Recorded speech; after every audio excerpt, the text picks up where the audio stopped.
ആലപ്പുഴ ജില്ലയിൽ രാവിലെ മുതൽ കനത്ത പോളിംഗ് തന്നെയാണ് രേഖപ്പെടുത്തിക്കൊണ്ടിരുന്നത്. ഇപ്പോൾ ഏറ്റവും ഒടുവിൽ ലഭിച്ച കണക്ക് പ്രകാരം 62.18% പോളിംഗ് കടന്നിരിക്കുന്നു. അതിൽ ഞാനിപ്പോൾ നിൽക്കുന്നത് അമ്പലപ്പുഴ മണ്ഡലത്തിലെ ഒരു ബൂത്തിലാണ്. അമ്പലപ്പുഴയിൽ നിലവിൽ 65.19% പോളിംഗിലേക്ക് അമ്പലപ്പുഴ മണ്ഡലം കടന്നിരിക്കുന്നു. അതായത് കനത്ത പോളിംഗ് ആണ് ആലപ്പുഴ ജില്ലയിൽ രേഖപ്പെടുത്തിക്കൊണ്ടിരിക്കുന്നത്. ഇപ്പോഴും വലിയ ക്യൂ ആണ് പല ബൂത്തുകളിലും പ്രകടമാകുന്നത്. എന്തായാലും ജനങ്ങൾ ഈ തെരഞ്ഞെടുപ്പിനെ ആ നിലയിലേക്ക് ഏറ്റെടുത്തിരിക്കുന്നു എന്ന് തന്നെ കാണണം. വലിയ ഒരു നീണ്ട നിര തന്നെ എല്ലാ ബൂത്തുകളിലും അനുഭവപ്പെടുന്നുണ്ട്.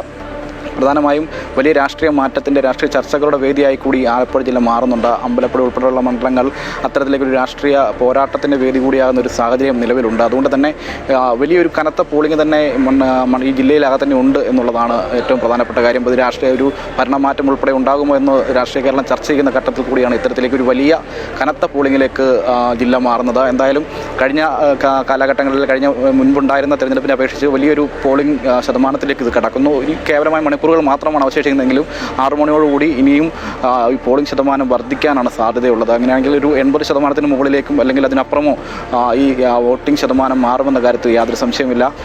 പ്രധാനമായും ജില്ലയെ സംബന്ധിച്ച് അമ്പലപ്പുഴ മണ്ഡലം ഉൾപ്പെടെയുള്ള പ്രധാനപ്പെട്ട മണ്ഡലങ്ങൾ ആ രാഷ്ട്രീയങ്ങൾ ചർച്ച ചെയ്യുന്ന ഒരു വേദിയായി കൂടി ഈ തെരഞ്ഞെടുപ്പ് മാറുന്നുണ്ട്. അമ്പലപ്പുഴയിൽ ആദ്യഘട്ടങ്ങളിലെല്ലാം തന്നെ UDF പിന്നോട്ട് പോക്കുണ്ടായിരുന്നെങ്കിൽ അതിനുശേഷം സുധാകരൻ പ്രചരണ രംഗത്തിറങ്ങുകയും വലിയ ശക്തമായൊരു പോരാട്ടം സംഘടിപ്പിക്കുകയും ചെയ്യുന്ന ഒരു സാഹചര്യം ഉണ്ടായി.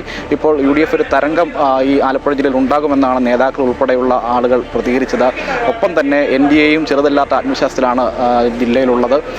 LDF സംബന്ധിച്ച് കഴിഞ്ഞ തവണ 8 മണ്ഡലങ്ങൾ വിജയിച്ച മുന്നണിയാണ് LDF. ഇത്തവണയും ഒരു സമ്പൂർണ്ണമായൊരു വിജയം LDF ക്യാമ്പ് പ്രതീക്ഷിക്കുന്നുണ്ട്. 9 മണ്ഡലങ്ങളിലും വിജയം നേടാനാകുമെന്നൊരു പ്രതീക്ഷ തന്നെയാണ് LDF മുന്നോട്ട് വെക്കുന്നത്. ഒപ്പം തന്നെ UDF സംബന്ധിച്ച് ഹരിപ്പാട് മണ്ഡലം മാത്രമായിരുന്നു UDF കയ്യിലുണ്ടായിരുന്നത്. പക്ഷേ ഇത്തവണ അമ്പലപ്പുഴ ഉൾപ്പെടുന്ന മണ്ഡലങ്ങൾ പിടിച്ചെടുക്കാൻ കഴിയുമെന്ന പൂർണ്ണ ആത്മവിശ്വാസത്തിലാണ് UDF നേതൃത്വമുള്ളത്.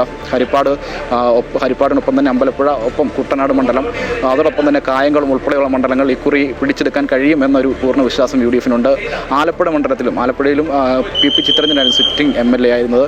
ചിത്തരഞ്ജൻ ഇക്കുറി പക്ഷേ ചിത്തരഞ്ജന് ഇത്തവണ ഒരു യുവ സ്ഥാനാർത്ഥിയാണ് ചിത്തരഞ്ജനെ നേരിടാൻ എത്തിയത്. AD തോമസ് എന്ന് പറയുന്ന KSU ജില്ലാ പ്രസിഡന്റ് ആയിരുന്നു. അവിടെയും കനത്ത പോരാട്ടമാണ് നടക്കുന്നത്.